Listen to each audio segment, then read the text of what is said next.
What's up mga katnish? Nagbabagong DIY Printing Techniques na mga hindi pa nagsusubscribe guys. So subscribe na kayo. Click notification button, click yung notification nyo rin na mga videos. So yun guys, tuturo kayo kung paano mag-upgrade ng Compass 314N na magiging Type-C siya guys. So madali lang yun. Kaya ko lang din gagawin to guys kasi kapag magtetest ako, isasaksa ko na lang siya sa USB port. So hindi ko na kailangan gumamit ng PoE adapter. So, eto guys, hindi ko recommended to na gagawin nyo to kung iaangat nyo yung mismong AP nyo, yung antenna nyo. So, bali nagawa ko na to sa isang compass sa EW75. Pero eto guys, pakita ko muna sa inyo to kung paano siya gawin dito. So, ayun guys. So, alisin nyo yung sticker dito. Magkakaroon siya ng ano rito, screw. So, alisin nyo yung screw. Bale guys, kailangan nyo dito ng mail port ng USB Type-C. So, ganito yung itsura niya. Ayan. So, saan ko nakuha to? Sa disposable vape. Okay. So, ayan. So, hilahin nyo lang to guys. Ayan. So, bale yung akin guys, nabutasan ko na to. So, yun sa inyo, bubutasan nyo din. So, ang akin guys, ayan guys, yung butas niya. So, ayun o. Ayan. Para may idea lang kayo kung paano ko siya binutasan. So, tanggalin natin to. Bali, yung orange na tape is Kapton tape po ang tawag doon guys. Ay, mali. Ay, hindi, okay lang yan. Kasi tatanggalin ko rin yun mamaya.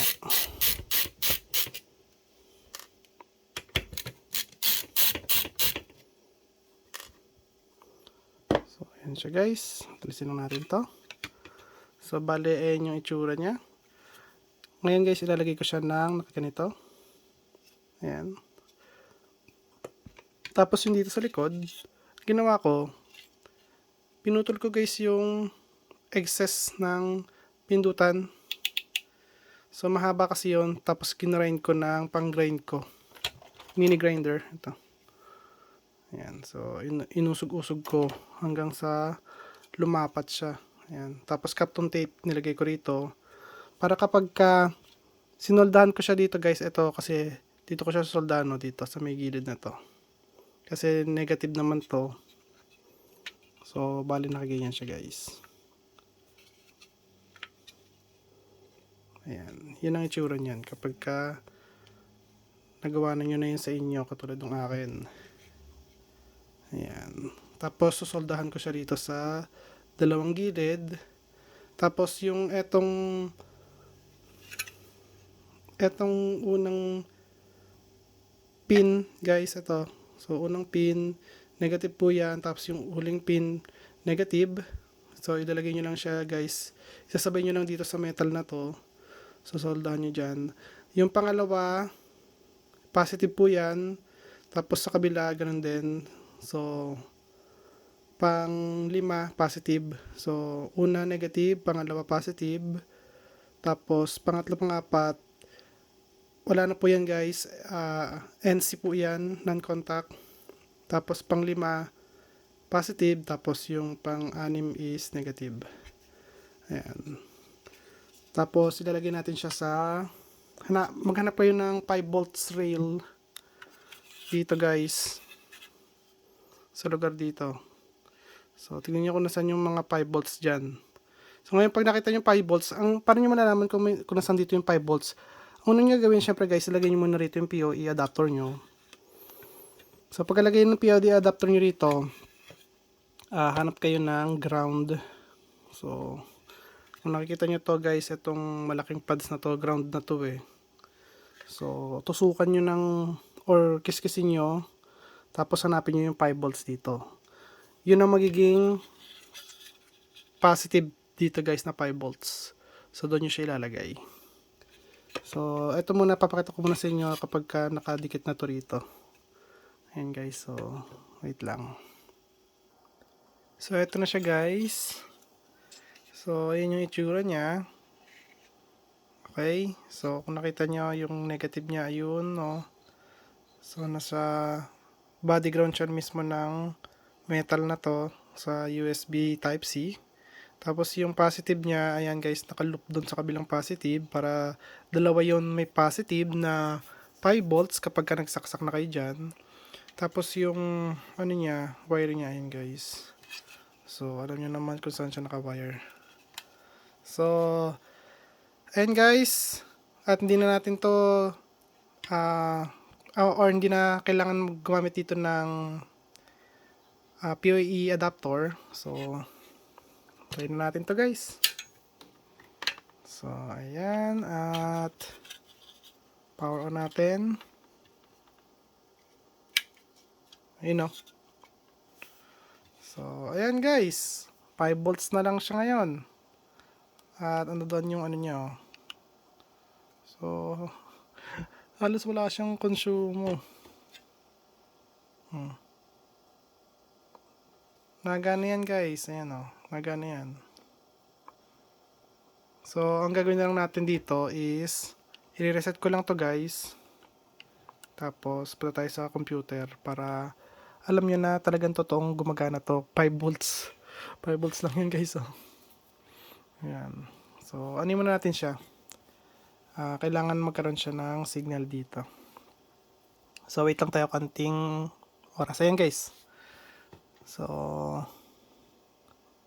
ayan. At tingnan natin dito kung ano ibig sabihin yan. So, ayan guys, may power na siya. Ayun, may power siya. Tapos may wifi na rin siya. Tapos yung signal niya ito guys. So ngayon, reset natin siya.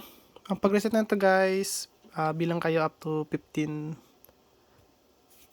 seconds yan guys. So 1, 2, 3, go. 1, 2, 3, 4, 5, 6,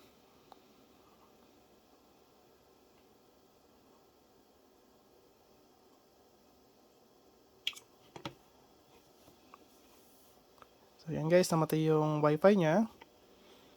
Ayun, dapat ganun mangyari sa kanya, sa indicator niya guys.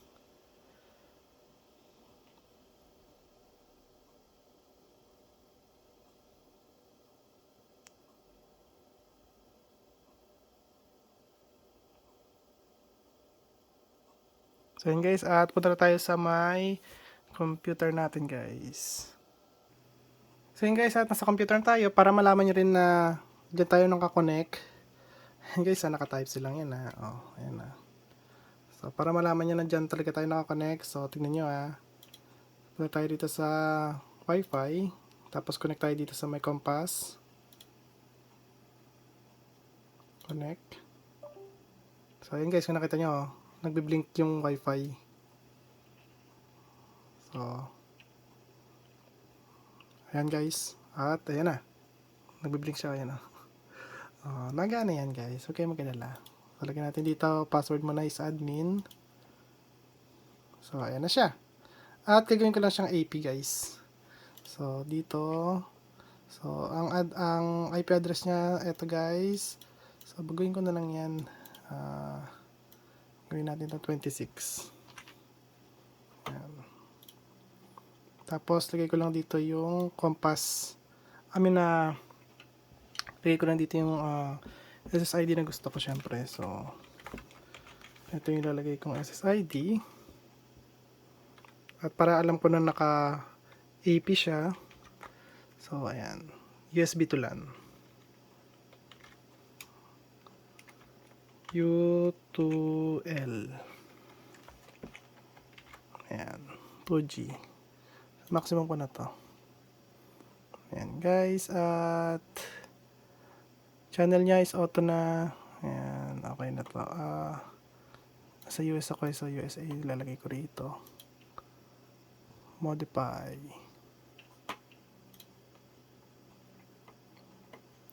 So ayan, waiting lang tayo guys, mawawala rin yan.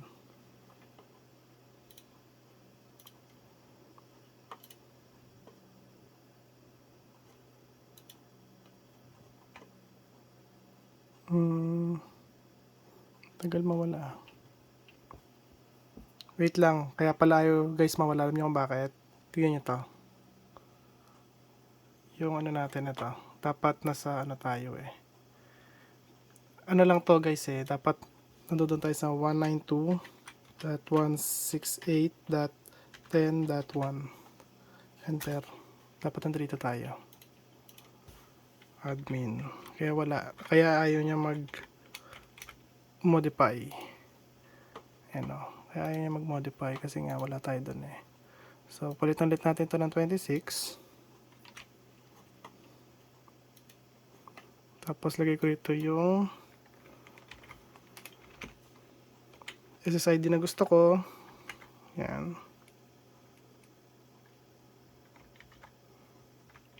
AP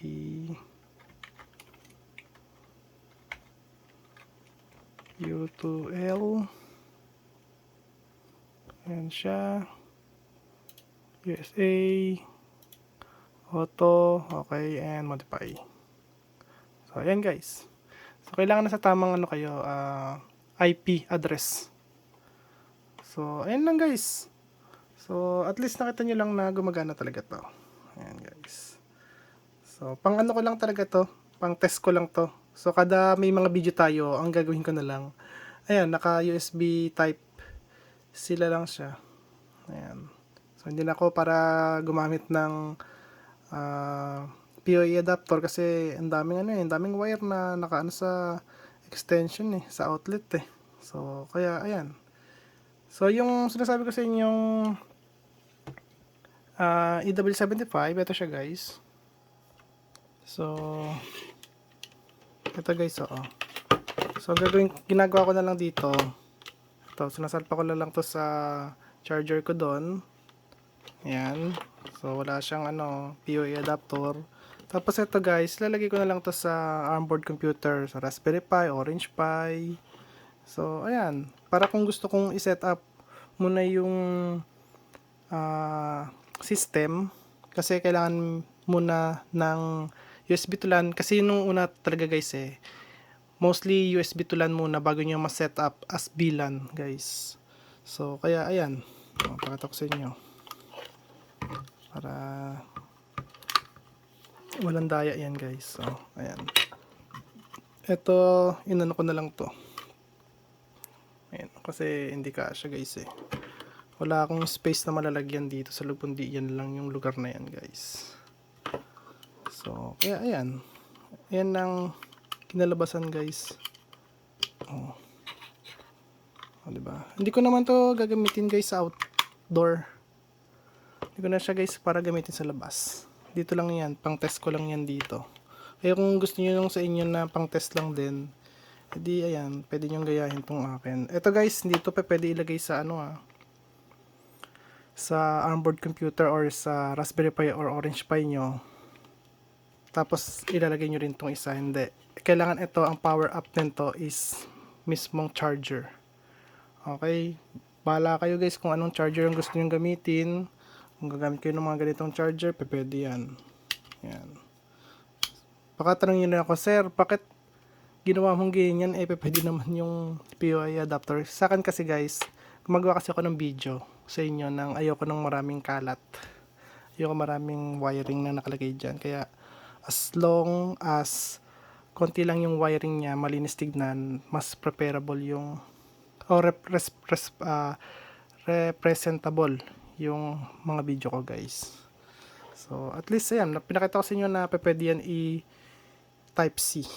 Ayan guys, gagana pa rin yan.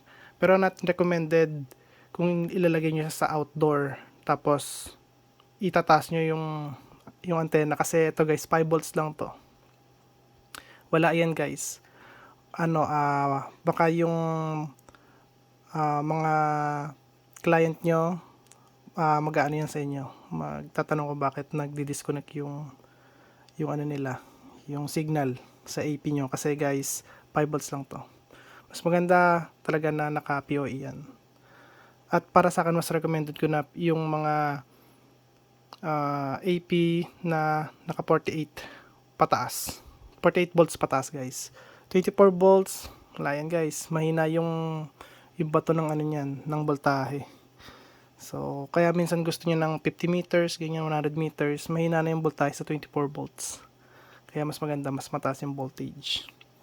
So, ayan guys, at kung may natutunan kayo, huwag kalimutan mag-like, share, subscribe, click notification bell button, click on guys, bye, peace.